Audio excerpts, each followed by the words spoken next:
Halo, nama saya Andreas. Pada kesempatan kali ini saya akan menyampaikan tentang teori sastra, yaitu postkolonialisme. Langsung saja kita masuk dalam pembahasan.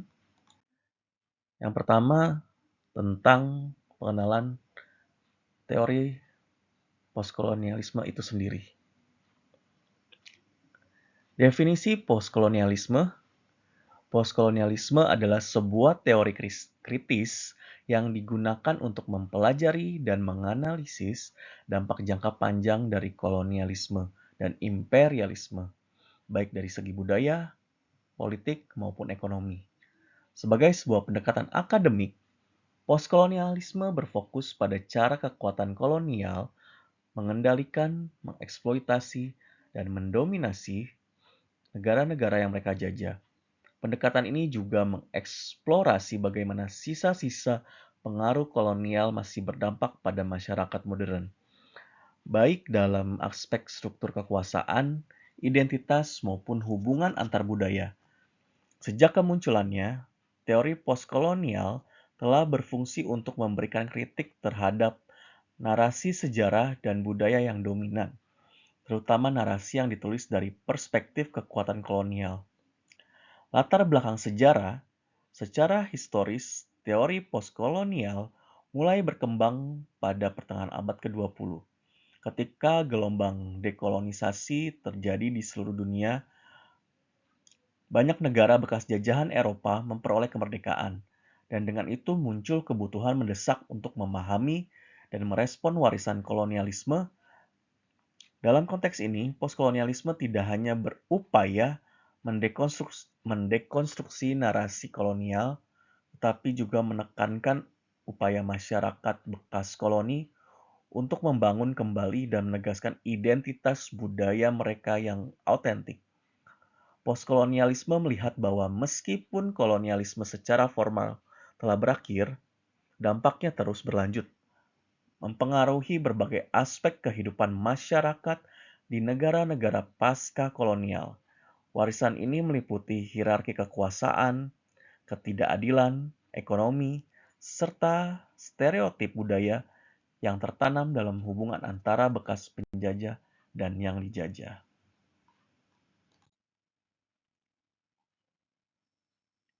Lalu kita akan bahas beberapa yang mengungkap teori tentang teori postkolonialisme ini.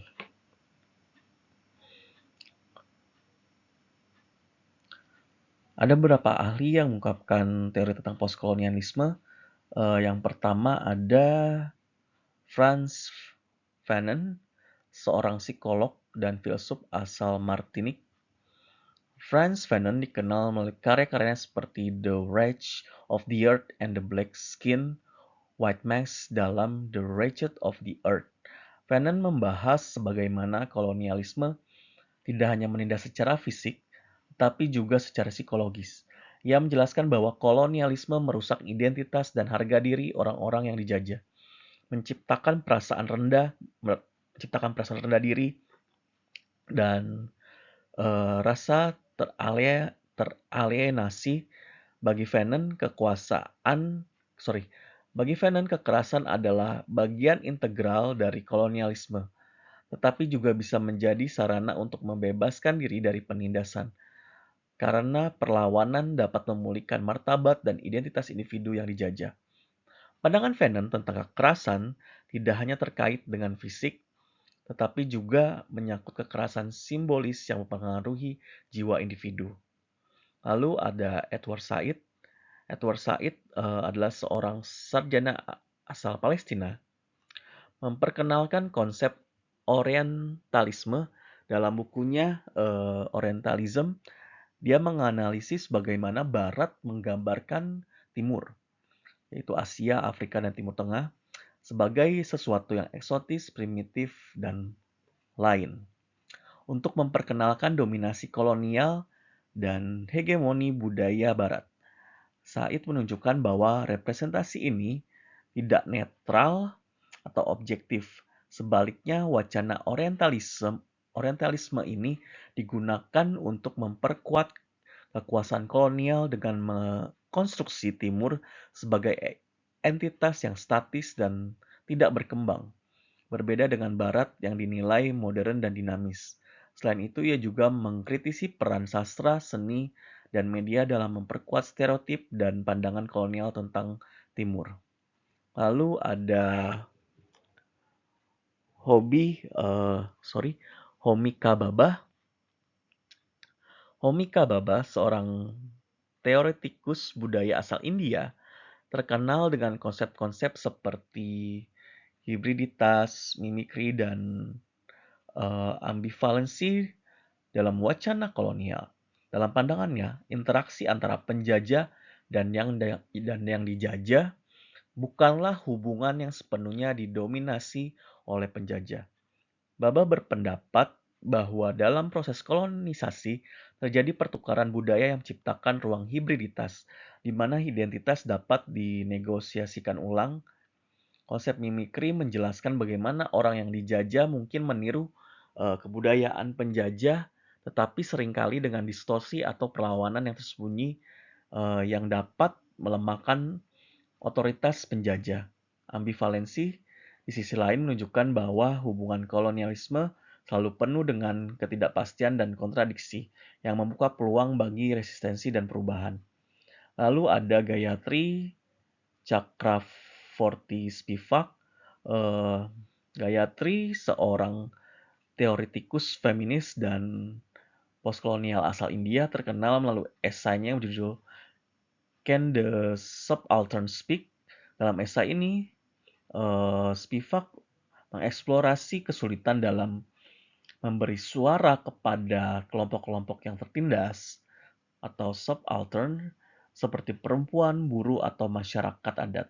Dia mengkritisi bagaimana struktur kekuasaan dan bahasa yang didominasi oleh narasi kolonial dan patriarkal seringkali menghambat kemampuan kelompok yang terpinggirkan untuk didengar atau diwakili secara autentik. Spivak menekankan bahwa upaya untuk memberi suara kepada subaltern tidak dapat dilakukan secara langsung tanpa memperhitungkan konteks kekuasaan dan kompleksitas yang ada, serta pentingnya memahami dinamika kekuasaan yang membentuk representasi mereka. Keempat tokoh ini memberikan kontribusi yang signifikan dalam studi postkolonial dengan cara-cara yang berbeda, tetapi saling melengkapi, menyoroti aspek psikologis, kultural, wacana, dan representasi dari kolonialisme. Lalu kita akan membahas tentang tema-tema dalam sastra postkolonial.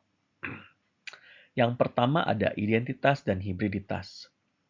Sastra postkolonial seringkali mengeksplorasi krisis identitas yang dialami oleh individu dan masyarakat yang terjajah, di mana mereka harus menavigasi antara tradisi budaya asli dan pengaruh budaya penjajah. Hibriditas menjadi cara untuk menggambarkan bagaimana identitas ini menjadi campuran yang kompleks. Lalu ada perlawanan dan perebutan kembali. Banyak karya sastra postkolonial menolak narasi kolonial yang menindas dengan cara merebut kembali suara, sejarah, dan budaya asli. Penulis postkolonial sering mengubah narasi sejarah yang telah diputarbalikkan oleh kekuatan kolonial. Lalu bahasa. Postkolonialisme sering mengeksplorasi peran bahasa dalam mengekspresikan pengalaman terjajah dan bagaimana bahasa kolonial dapat menjadi alat penindasan. Namun, bahasa juga dapat digunakan sebagai alat pemberdayaan dengan menulis dalam bahasa asli atau mencampurkan bahasa untuk mencerminkan identitas hibrida. Lalu ada dislokasi dan diaspora. Tema tentang migrasi, pengasingan, dan rasa tidak memiliki rumah sering muncul dalam sastra postkolonial, menggambarkan pengalaman komunitas diaspora yang harus beradaptasi dengan lingkungan baru sambil mempertahankan identitas budaya mereka. Lalu kita akan membahas contoh dari dua jurnal. Yang pertama, The Representation of the Other Towards Little Beast Character in Chris Cliff's The Other Hand novel, a Postcolonial Analysis. Penelitinya Awalia Nur Anissa, Singgi Daru Kunchara, dan Nasrullah dari Universitas Mula Warman. Desain penelitiannya menggunakan penelitian kualitatif dengan pendekatan pasca kolonial. Metode yang digunakan para peneliti menggunakan analisis tekstual untuk mengeksplorasi representasi the others atau yang lain dalam karakter Little B menggunakan teori-teori postkolonialisme, khususnya orientalisme dan penokohan dari para ahli teori seperti Edward Said, Bertens, Al-Saidi, dan Tyson. Teori-teori postkolonialisme dan konsep the other dengan fokus pada orientalisme seperti yang dipaparkan oleh Edward Said, yang membingkai oposisi biner antara Barat sebagai penjajah dan Timur yang terjajah. Teori-teori penokohan didasarkan pada perbedaan kinan antara presentasi langsung dan tidak langsung. Hasil dari penelitian ini, pada bagian hasil penelitian, jurnal ini menjelaskan bagaimana karakter Little B dalam novel The Other Hand, karya Chris Cliff mencerminkan berbagai representasi dari The Other atau Lion. Berikut penjelasan lebih rinci mengenai beberapa temuan utama dari hasil penelitian. Pertama, representasi berbeda atau different. Little B digambarkan sebagai seseorang dianggap berbeda oleh masyarakat Inggris. Misalnya, meskipun dia mencoba berbaur dan mengikuti aturan serta berbahasa Inggris, ia tetap dipandang sebagai sosok yang tidak sama dengan orang Inggris. Hal ini ditunjukkan melalui interaksi dengan karakter lain seperti Lawrence yang secara eksplisit menyatakan bahwa Little B tidak akan pernah menjadi seperti dirinya meskipun dia sudah tinggal di Inggris selama 2 tahun. Lalu ada representasi asing atau foreign. Little B digambarkan sebagai sosok yang tidak termasuk dalam komunitas Inggris. Dianggap sebagai orang luar atau asing, misalnya dalam pikirannya, ia menyadari bahwa orang-orang dari negaranya maupun dari Inggris sepakat bahwa dia tidak termasuk dan berbeda. Hal ini menunjukkan adanya batasan identitas yang jelas antara dirinya sebagai orang Nigeria dan penduduk asli Inggris. Lalu ada representasi tidak pantas atau inappropriate. Representasi ini muncul ketika Little B mencoba berkomunikasi dengan petugas defensi menggunakan bahasa Inggris formal yang dipelajari. Respon petugas yang merasa terganggu menunjukkan bahwa Little B dianggap tidak pantas atau tidak layak menggunakan gaya bahasa seperti itu yang dianggap hanya cocok untuk warga Inggris. Lalu ada representasi rendah atau inferior. Karakter Little B juga mencerminkan rasa rendah diri. Ia merasa bahwa identitas Afrikanya tidak diinginkan dan bahkan berandai-andai menjadi koin pound Inggris agar bisa diterima dengan baik oleh masyarakat. Ini mengindikasikan rasa tidak percaya diri yang timbul dari perasaan sebagai bagian dari negara yang dianggap lebih rendah. Lalu ada representasi irasional or irrational. Irasionalitas digambarkan ketika Little B berimajinasi bisa berbicara dengan koin pound yang memuat gambar Ratu Elizabeth II. Hal ini menunjukkan bahwa dia dianggap tidak memiliki kejelasan mental dan dianggap kurang mampu berpikir secara rasional. Lalu ada representasi pasif. Little B digambarkan sebagai sosok yang pasif, tidak memiliki kendali atas situasi atau nasibnya. Misalnya ketika Sarah, salah satu karakter utama lainnya, berasumsi bahwa Little B sudah mati, menunjukkan bahwa ia dianggap tidak mampu bertahan dari ancaman. Lalu ada representasi primitif. Primitivitas direfleksikan melalui pandangan Little B terhadap negaranya sendiri yang dianggap sebagai masyarakat dengan cara hidup yang sangat sederhana dibandingkan dengan Inggris. Hal ini terlihat ketika Little B berpikir bahwa dia perlu menjelaskan secara rinci konsep topless kepada orang-orang dari desanya. karena hal itu bukanlah sesuatu yang umum diketahui di sana. Lalu representasi biadab atau savage, salah satu representasi ini muncul saat sopir taksi menolak untuk menjemput mereka dari dari pusat detensi dan bahkan menyebut mereka sebagai sampah. Hal ini menunjukkan pandangan negatif dan penghakiman terhadap para pengungsi sebagai orang yang tidak beradab. Lalu representasi tidak sah, unauthorized, sebagai pengungsi tanpa dokumen resmi. Littleby terus-menerus hidup dalam ketakutan dan selalu bersembunyi. Statusnya sebagai imigran ilegal menggambarkan ketidakmampuannya untuk mendapatkan hak atau izin yang sah di negara tersebut.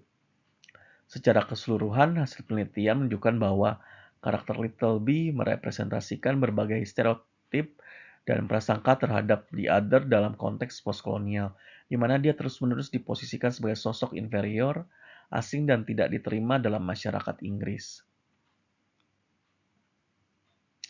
Jurnal ini juga menyimpulkan bahwa novel Cliff secara efektif menggambarkan Littleby sebagai perwujudan dari lian yang seringkali diberikan kepada subjek yang dijajah.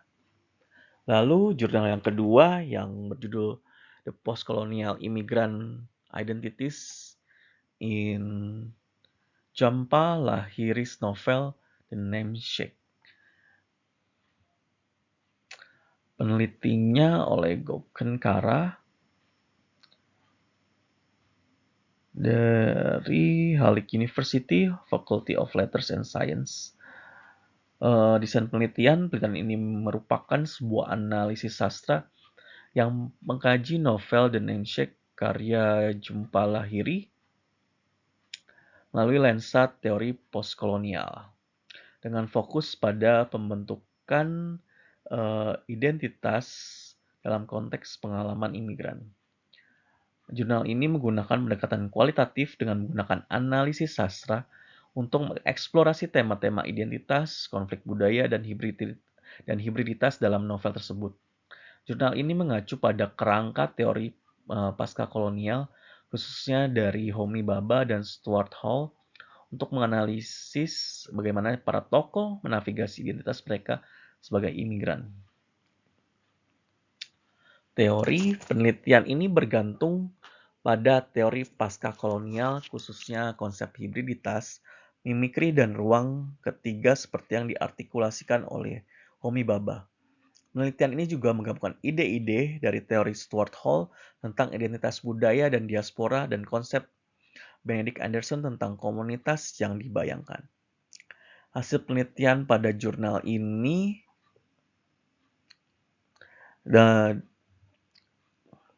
membahas tentang krisis identitas dan tantangan yang dihadapi oleh para karakter imigran, terutama antara generasi pertama dan generasi kedua. Krisis identitas generasi pertama, Ashok dan Ashima yang merupakan imigran generasi pertama berusaha untuk menjaga warisan budaya India mereka di Amerika. Mereka menghadapi kesulitan dalam menyeimbangkan identitas mereka sebagai Bengali dan tuntutan kehidupan di negara barat. Meskipun mereka mengadopsi beberapa aspek budaya Amerika untuk beradaptasi, mereka tetap mengalami nostalgia dan kerinduan terhadap tanah air. Upaya mereka untuk mempertahankan identitas India terlihat melalui praktik budaya sehari-hari seperti memasak makanan tradisional, berbicara dalam bahasa Bengali di rumah, dan merayakan ritual budaya. Krisis identitas generasi kedua, anak-anak Ashok dan Ashima, yaitu Gogol dan Sonia, mengalami permasalahan identitas yang berbeda. Sebagai imigran generasi kedua yang lahir di Amerika, mereka tidak memiliki ikatan emosional yang kuat dengan India, berbeda dari orang tua mereka. Mereka berjuang untuk menyesuaikan diri dengan budaya Amerika dan sering merasa terasing baik dari budaya asal maupun dari budaya Amerika itu sendiri. Gogol sebagai contoh, merasa terjebak antara dua identitas. Ia berusaha untuk menghilangkan jejak identitas Indianya dengan mengganti namanya menjadi Nikhil, guna merasa lebih diterima di masyarakat Amerika. Konsep hibriditas dan third space, jurnal ini menggunakan konsep hibriditas dari Homi Bhabha untuk menjelaskan bagaimana identitas imigran berkembang di ruang ketiga. yaitu tempat pertemuan antara budaya lama dan baru. Di ruang ini karakter seperti Gogol mengalami proses penegasan identitas baru yang menggabungkan elemen-elemen dari kedua budaya. Namun proses ini juga menyebabkan kebingungan dan pertanyaan tentang jati diri mereka seperti yang terlihat dalam kegelisahan Gogol terhadap namanya yang dianggap tidak sesuai dengan identitas Barat atau India. Ketegangan antara asimilasi dan pelestarian budaya. Hasil penelitian menunjukkan bahwa keluarga Ganguly berada dalam ketegangan antara asimilasi ke dalam budaya Amerika dan pelestarian budaya asli mereka.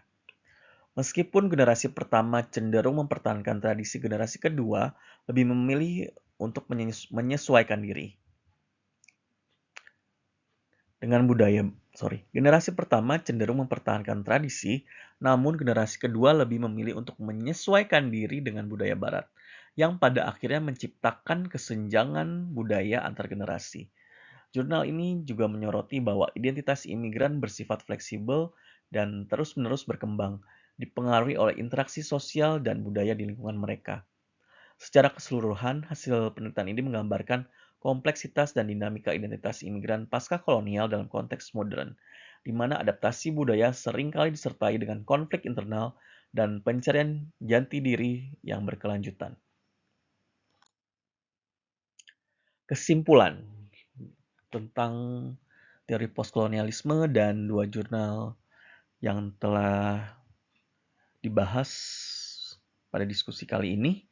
Kesimpulan dari pembahasan ini adalah teori postkolonial menawarkan kerangka kritis yang penting untuk memahami dampak kolonialisme dan imperialisme baik dari segi budaya, ekonomi maupun psikologis yang masih mempengaruhi masyarakat saat ini. Postkolonialisme berfokus pada cara masyarakat bekas koloni membangun identitas baru, merebut kembali sejarah dan suara mereka, serta menghadapi pengaruh dominasi budaya dan kekuasaan kolonial yang tetap bertahan setelah dekolonisasi. Konsep-konsep seperti kolonialisme, dekolonisasi, eurosentris, hibriditas, dan orientalisme menjadi elemen utama yang dijelaskan dalam teori ini.